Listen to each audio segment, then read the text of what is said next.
Magandang umaga mga kapatid. Nandito tayo sa meeting conference sa ating mga kasamang pari dito sa Bohol Banting. At na yung data natin na putol. So mag-live na lang tayo while waiting sa mga kasama natin na pari. Magbigay tayo ng reaction video sa naganap. Excited sana ako sa naganap na maganap sana na debate between sa ating mahal na presidente. 100% yung suporta natin sa ating mahal na presidente at hindi natuloy. At while nakikinig ako sa video, doon nagkaharap sila sa plaza sa Rizal Park sa Davao City. Nakikinig tayo sa kanilang dalawa at nakita ko talaga yung totoong dahilan base sa kanilang dialogue. Nakita ko na hindi kaya ni Brother RG Sino na panindigan yung napirmahan niya na topic dahil ipa-revise niya. Ang totoo talaga, gusto niyang i-revise ang topic. Hindi problema yung venue. Hindi talaga yung venue ang problema. Nakita ko ang problema ay gusto niya baguhin, i-revise ang topic. Yan ang nakita ko na malaking dahilan, malaking rason.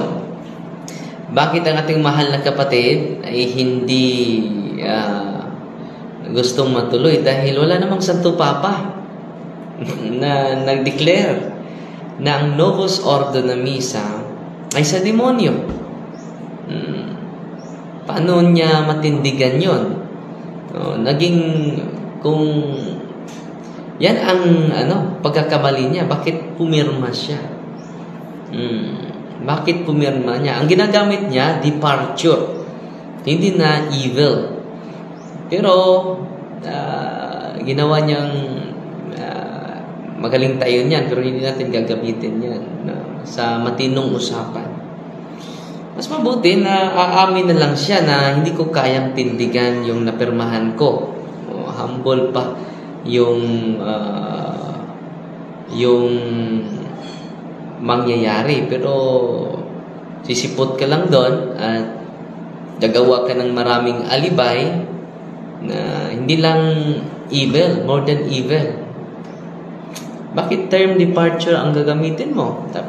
Dapat ang gagamitin mo ay ang Novus Ordo ay sa demonyo talaga.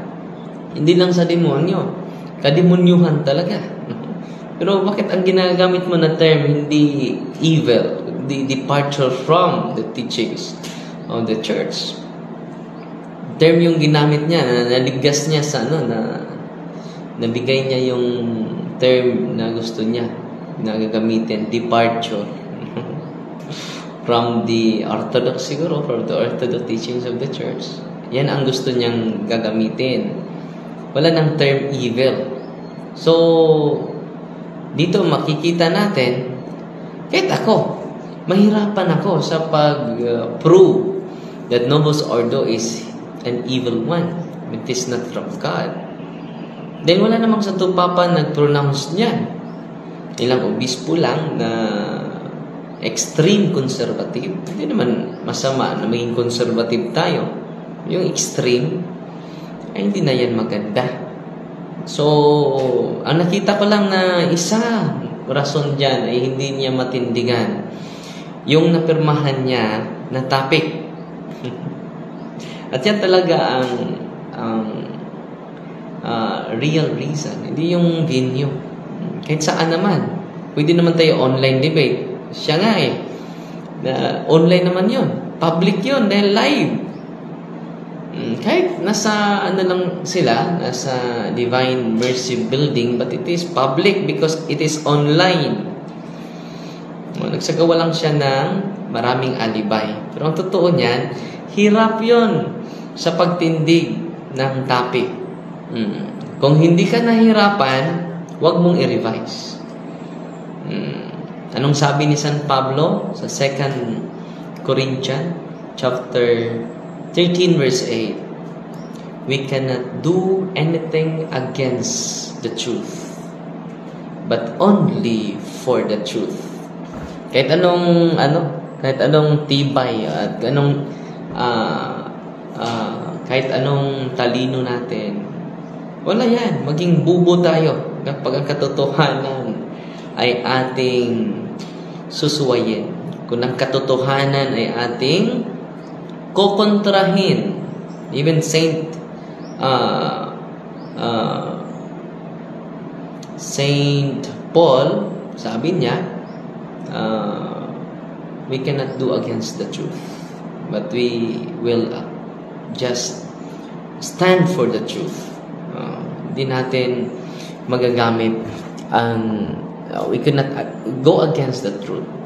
Hindi natin magagamit yan against sa katotohanan. Hindi tayo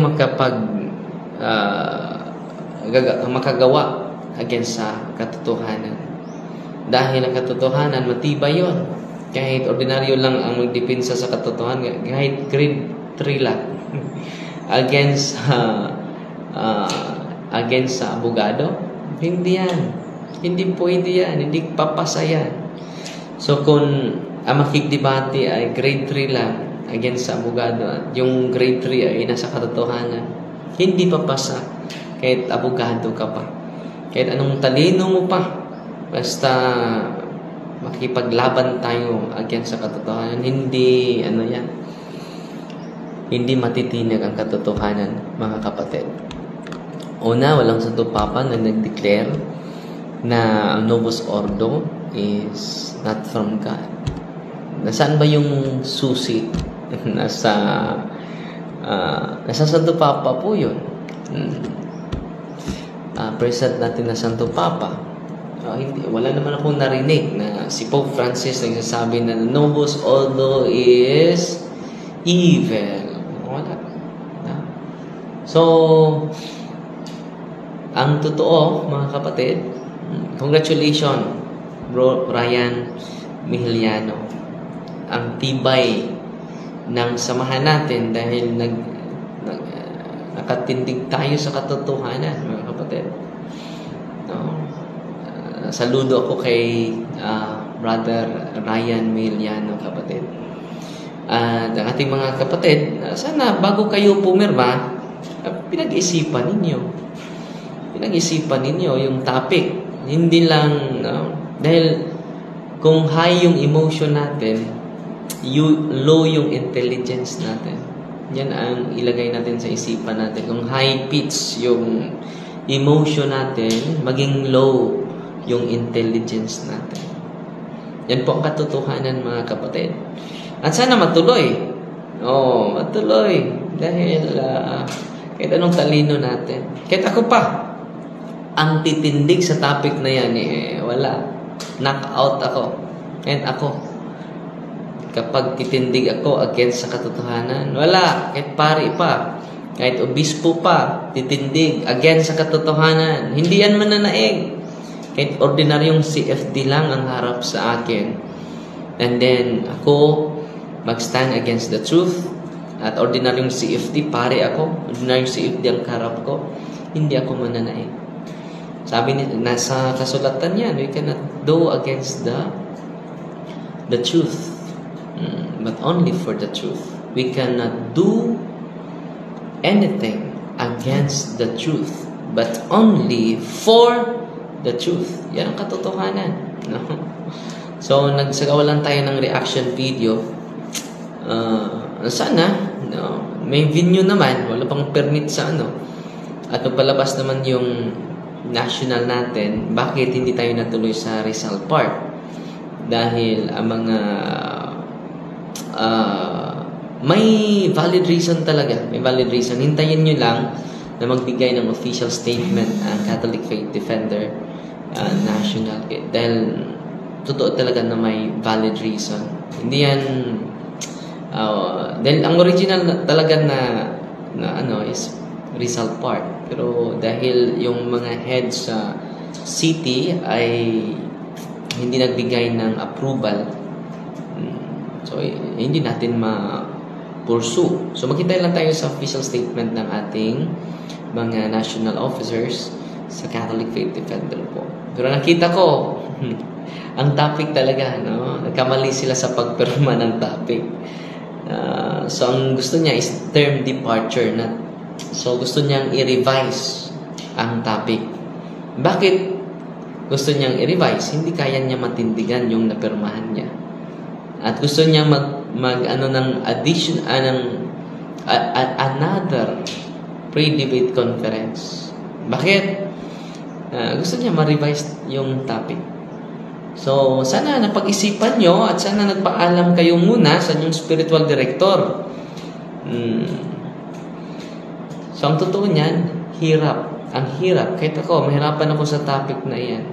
Kahit sino pang matalinong defender against sa katotohanan. Ni isang Santo Papa, walang nagbigay ng official statement na ganoong stand sa kanila. No. The more sila dahil akala ng mga Katoliko na 100% Katoliko itong mga taong ito. Kapag hindi nyo tatanggapin yung official pronouncement ng simbahan, official na po yan, yung Novus Ordo, approved by the Pope, not approved by Father Darwin, not approved by a specific bishop, but it is approved by the Vatican Council. Konsilyo po yan, hindi yan ordinaryo na basta konsilyo gani, hindi yan basta-basta, hindi yan ordinaryo mga kapatid.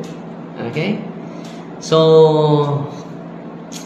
sana matuloy at yung topic pa rin. Huwag na natin i-revise. No? Kung i-revise natin, yan po ay palatandaan na hindi natin sabi ni Brother ni Berto Ritarino, sabi niya, na spiritual director yata nila ay so, nanantay mo personal kapatid. Hindi ko pinatuloy yung pagbasa dahil we cannot based on our emotion.